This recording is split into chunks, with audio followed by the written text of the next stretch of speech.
What's up, everyone? It's Adar coming back at you with another episode of Startup Engineering Daily. Today, we have some updates from NVIDIA's GTC conference. Google makes their biggest acquisition ever, $32 billion cash, and some other stories, including an acquisition by xAI. Let's hop right into it. So the first story is a thread from Ian Cutress, which is great on just everything from NVIDIA's GTC conference happening this week. There's a lot to cover, but I'm just going to go over a couple things.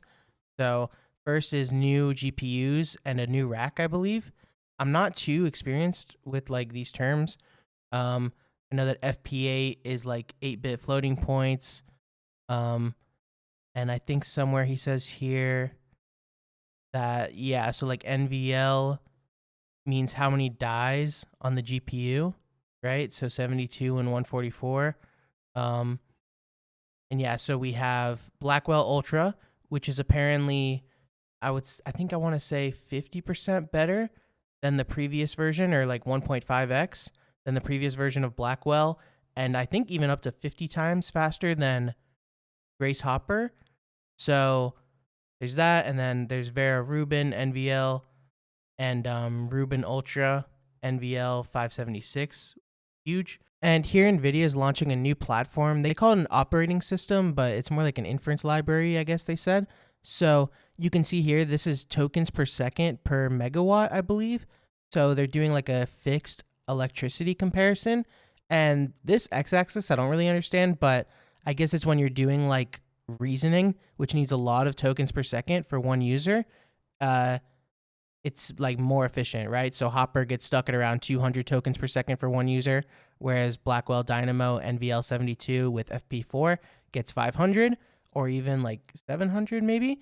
And it can do about 10 million tokens per second per megawatt, I guess, or whatever MW stands for, which is about 5 times more than Hopper Dynamo. Next story is Google is buying this company Wiz, which I'd never heard of, but they're a cloud SaaS B2B provider for cloud security, and they support multiple clouds, and they're being acquired by Google for $32 billion cash, which is insane.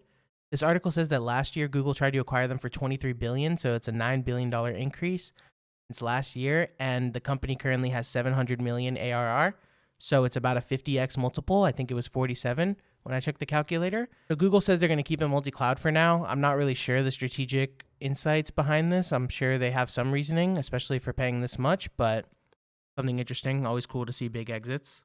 Next, we have Rita Kozlov from Cloudflare announcing that they're building the MCP server for Cloudflare in public on GitHub, which is really awesome. Durable objects, queues, workers, AIs, workflows, templates, etc. If you're not familiar with MCPs, that's Model Context Protocol, which was coined by Anthropic, essentially building like an open API sort of thing for LLMs to be able to access services. And here we have Jared Palmer too posting that Anthropic is making it so MCP servers can now be stateless. So you don't need a container that's always running. You can just spin it up serverlessly. And the AI SDK now supports custom MCP transports, which is cool if you're like building your own server. I would say this is really bleeding edge. I'm not sure who's actually building stuff like this besides like the big companies just to kind of flex their AI skills. But if you're interested, the AI SDK now works with it. And they also have standard I/O support, which is used for, I guess, local models. So they don't have to communicate over HTTP. It's just via standard I/O. So if you're using AI SDK with a local model, I guess, is how you would use this. But I don't really see the use case for that. And next on Vercel Marketplace, they now support Grok, FAL, and DeepInfra. I'm not sure about FAL and DeepInfra. I've never used those, but Grok apparently has really fast models because they build custom chips, and I believe that's what T3 Chat uses for most of their models. And then here I have a tweet from Guillermo, which is whatever, NPX, like whatever dash in it is cool, but this company Polar is actually pretty interesting because it's kind of like Lemon Squeezy, a wrapper on top of Stripe, but they have pretty cool features like you can limit Discord access or file support. And it's just like kind of a mix between Gumroad and Stripe. So kind of interesting, especially for like people that want no code, could be something to look at. And their fee is, I think, like 4% plus 40 cents or something around there. So it's definitely more expensive than Stripe, but it seems pretty simple. And especially if you want to like specifically sell Discord access. Then we have this news from yesterday, which is that this company Hotshot, which essentially generates AI video, like shown here, has been acquired by Elon Musk's xAI.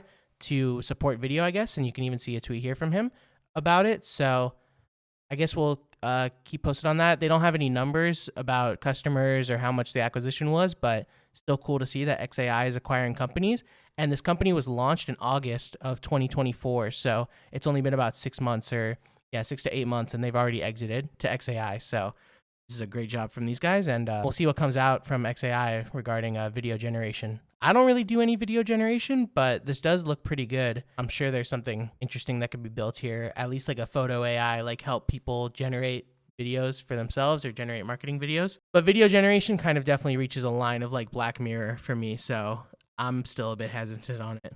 And lastly, we have a tweet from Clem from Hugging Face, which is kind of like the GitHub for AI, I would say, for hosting models. And I really thought this was cool when he first posted it, because essentially there's a study from Harvard, which came out earlier this year, I believe, like January, but he's posting it today.